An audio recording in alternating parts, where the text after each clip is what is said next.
Well, in this video, I'm going to walk you guys, show you exactly where you can go and get those credentials. Now, before I show you guys exactly where you can go and get those credentials, let me talk to you a little bit about those credentials first. Now, remember, in order for you to log into your Twitter account, you need an email or maybe username and then a password. So either an email or username and then a password. These two needs to be combined in order for you to be able to do that.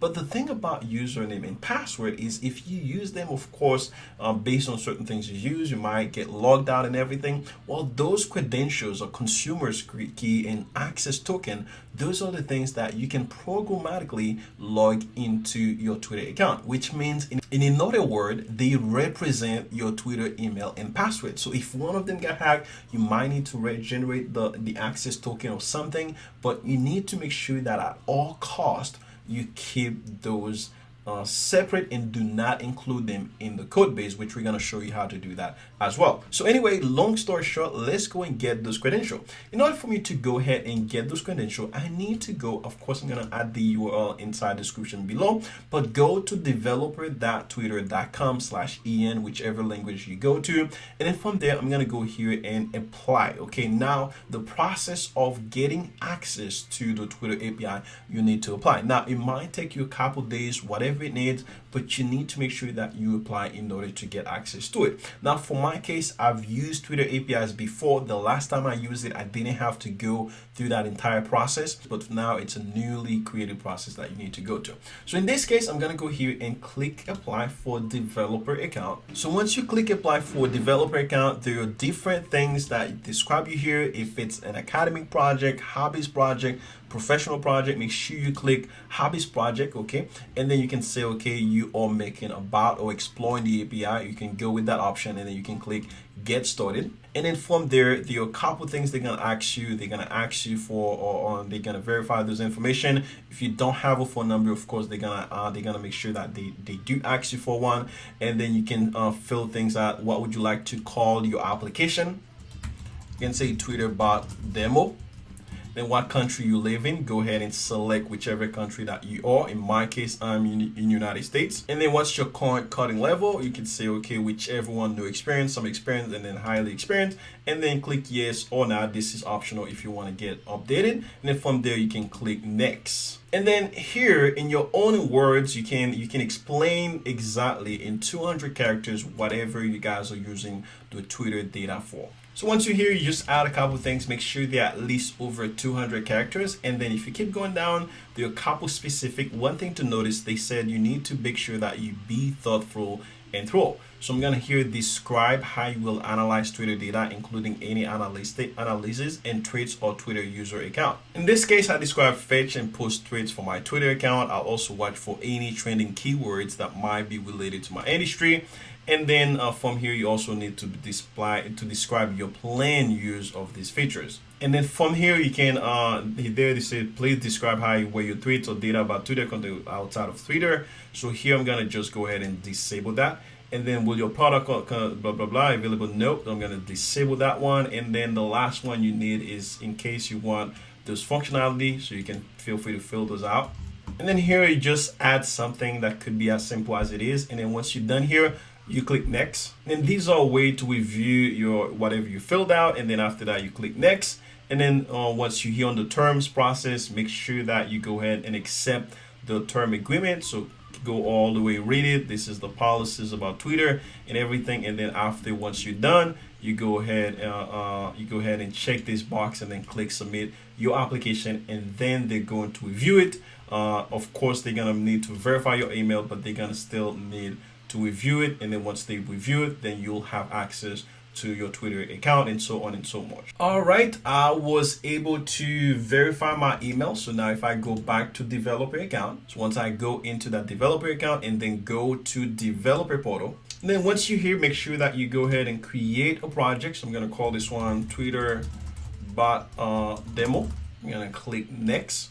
And then from there, describe options below. So I'm gonna say making a bot and click next. And then from there, you can add a varied description. So I'm gonna click next. And then I'm gonna give this one an app name. I'm gonna say Twitter bot demo and then click complete. All right, so from there, they're gonna give you a couple a couple options. They're gonna give you what they call an API key, okay, and then they're gonna give you also an API secret. Now you need those in order for you to work with the API. So whenever you create your application, what you need to do is, this is your application. So again, go to dashboard or wherever you need to go, and you'll see your application listed on the dashboard. So click on Twitter demo.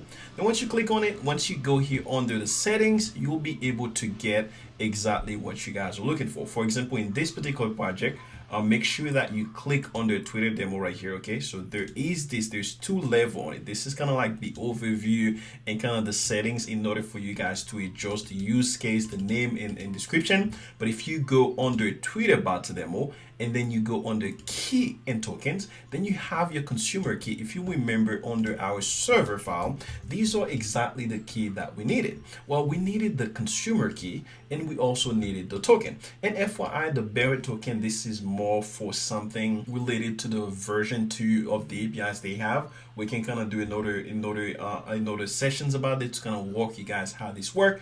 But in the next shell, all we need is these consumer keys and then the token. So I'm gonna click regenerate. So that's gonna give me, I'm gonna say yes. I'm gonna say, all right, so here's the API key for my consumer key. So I'm gonna go here and say, okay, so consumer key, it's going to be this one. This is the consumer key, and then consumer secret is going to be this one. Okay, and then lastly but not least, I'm gonna go with the access token. Okay, we need the access token, so I'm gonna go here and click generate, and then this is my access token. I'm gonna copy that, and then I'm gonna paste this in there.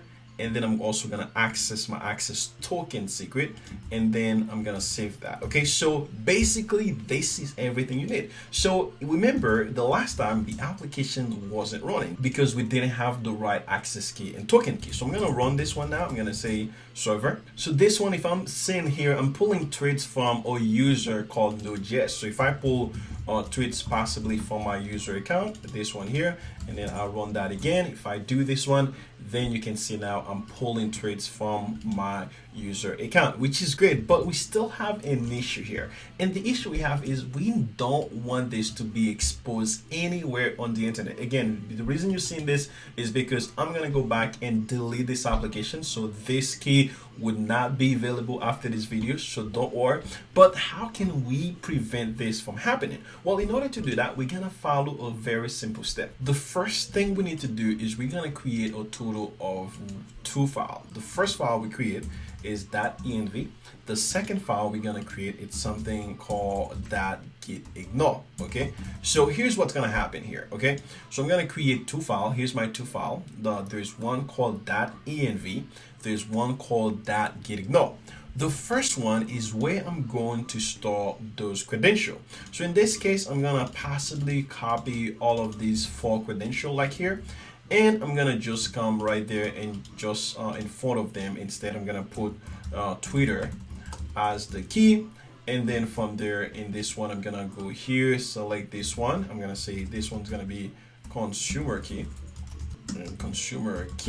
and then the second one is gonna be consumer secret. I'm gonna do the same one for this one. So I'm gonna go here, I'm gonna say access token, and then one of them gonna be key, and then the other one is going to be secret. Now pay attention, I'm adding all this information inside my .env file, and now I can take every single one of these credentials. In this case, this one right here, I'm gonna copy this one, consumer key, first one. So I can either drag this one right there. So this one's gonna be the consumer secret. I added this one right there. I'm gonna go here with the consumer or access token key. I'm gonna add this one right there, and then this is gonna be the access token secret. I'm gonna add those right there, and now this is here. Now again, we created 2 files. The first one is the .env, and this is where we add all our credentials. In the other one, in the .getignore, this one we don't add any credentials in there. This is a file that's gonna hide those credentials that we added inside the .env. In other words, it will prevent them from being added inside the Git or being publicly available. So I'm gonna add the file name, which is .env. So I'm gonna add a comment here. Let's say hi credential, which is this one, .env, and then I'm gonna say hi node module. I'm also gonna hide in the node module because I don't want the node module to be pushed to the internet. So to verify this worked, whatever you just did, because this is important, you want to make sure that this is at least working. So I'm gonna initialize this project using Git. This is gonna create a Git repository for me. Okay, Git here. So once I do that, if you do Git status and then you see the .env anywhere, if you see the .env anywhere, that means you did something wrong. So you should not be able to see it. For example, if I did something wrong, in that case, if I went into the .getignore, I did not add the .env here. Now check this out. When I do git status, you can see now the .env is being highlighted when you do git status. If it's being highlighted, please stop. Make sure that this is not happening, because your credentials will definitely be exposed to the entire internet. So let's make sure that we add it back. So now the question is, okay, Sterling, we've had a credential. We've gone ahead and had the credential inside the .env.